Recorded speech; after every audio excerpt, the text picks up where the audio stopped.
రాజధాని ఢిల్లీ యొక్క పూర్వ చరిత్ర. మహాభారత కాలంలో దీన్ని ఇంద్రప్రస్థపురం అని పిలిచేవారు.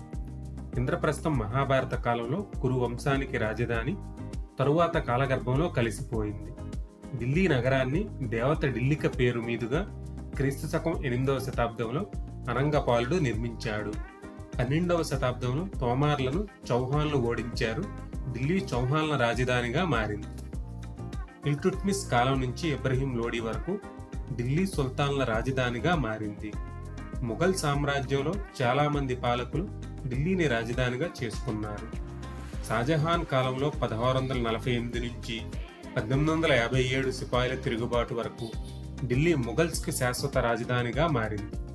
1911 డిసెంబర్ 12న కలకత్తా నుంచి ఢిల్లీకి బ్రిటిష్ గవర్నమెంట్ రాజధానిని మార్పు చేసింది. తరువాత స్వతంత్ర భారతదేశానికి ఢిల్లీ రాజధానిగా అయ్యింది.